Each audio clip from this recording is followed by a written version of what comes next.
name is Izzy, Izzy Cho. My pronouns are she, her. I, got my undergraduate degree at University of Oregon. I got my graduate degree at SAIC in print media. I call myself a charm maker in Chicago. A lot of my work is based in physical manifestations of good luck in my Korean American background. We are currently in my studio, me, and I actually share it with somebody else. It's like the size of like a storage closet. It's not very big, but we make do, and I think it really works for us right now. Just trying to cook in here when I can. It is, yeah, it is. Right now, it's safe and tucked away. I was thinking about bringing it out, but it has like a weird, like some of the acrylic is sticking out, so it would be upside down anyway. Illustration has always kind of won my heart. I think when I first started like pursuing art seriously, quote unquote, it was to be an illustrator, or also animation was a big part of my childhood growing up too.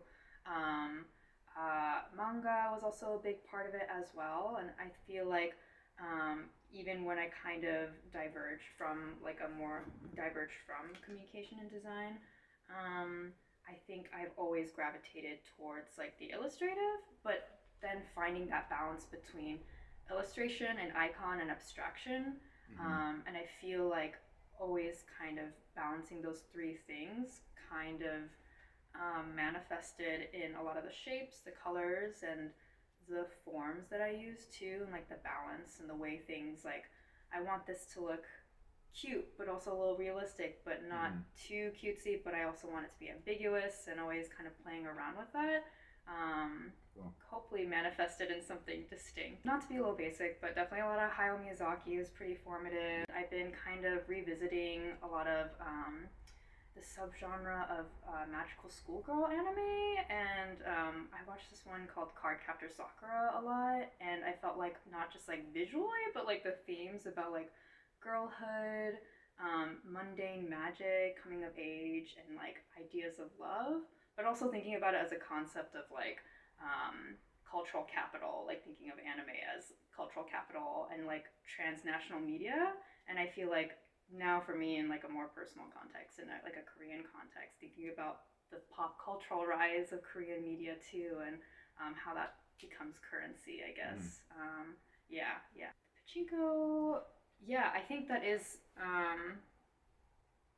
very transparently based off of like there's this book that came out called Pachinko by Min Jin Lee, Yi Min Jin, and it was a generational drama. I learned that a lot of Koreans, when they were occupied, they actually had taken care of like pachinko parlors, and that was how they kind of got by and were able to assimilate.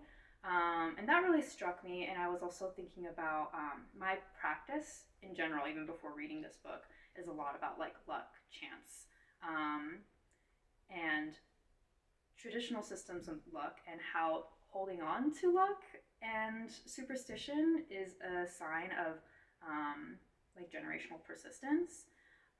And so I think I was also fascinated in that realm, but also fascinated in like the gamifying of it as well.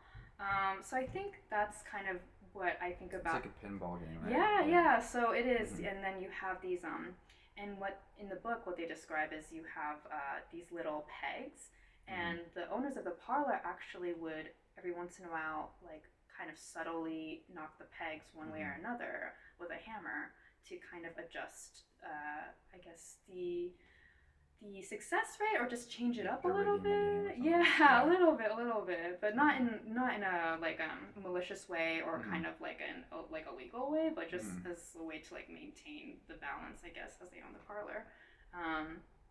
And then I think, so I think when I was first doing it, I was actually looking at pachinko designs, and they have like a set visual way of like how the nails curve.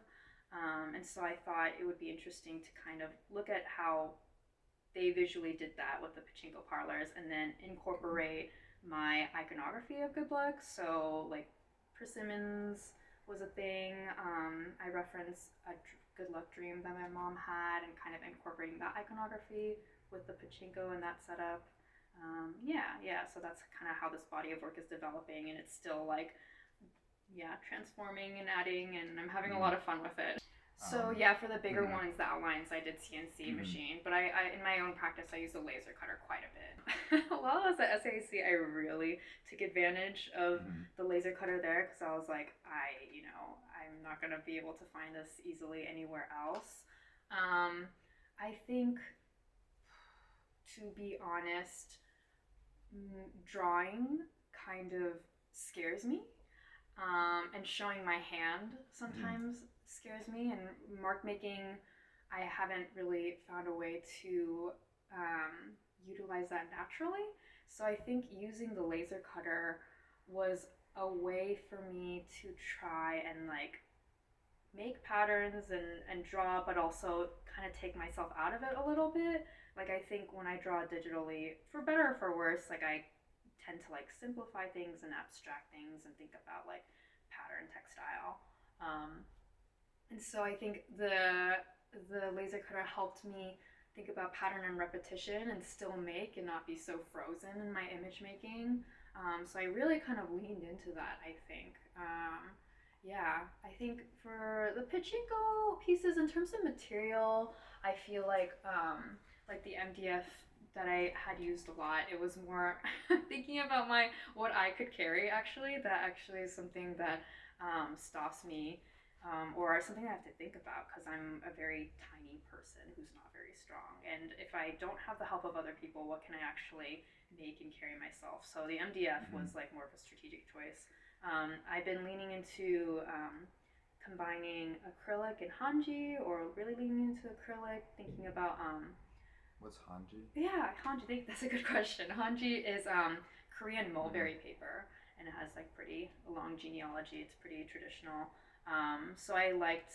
I mean, it's a little binary, but using this traditional motif of hanji and then also incorporating acrylic, and thinking about not necessarily like tradition versus contemporary, but how tradition and cultural specificity and things exist because of commodity and exist because they have been, able to be capitalized and still be aestheticized and designed. Um, at the moment, I don't, Mm-hmm. but I should because these things are very fragile. I think um, these pieces to verbally say, because on a podcast talking about a visual medium, I have these Mm-hmm. nails. I nailed them in the MDF, and they have an acrylic nail head, I like to call it, but it's just like a cut out acrylic piece there in these designs, and they're like super glued on top. And the nails are just like kind of permanently in the MDF. But I think in the future, what would be really helpful for me and for people installing the work is to maybe have them be actual pegs that you could like take out Mm-hmm. and then mail them and then put them back in. And then Mm-hmm. maybe I can make a diagram so it's almost like they're assembling a Lego, Mm-hmm. which to me sounds fun, but I know would probably be a pain in the ass for the gallery people. But Yeah. it sounds like a good logistical thing. Recently, I've been really into Minju Kim, or Kim Minju. Mm-hmm. She is a fashion designer. She competed in Next in Fashion on Netflix. So if you want to check that, it's really, I it still was gotta really watch popular. that. It's really fun. Yeah, I enjoyed it a lot. Mm-hmm.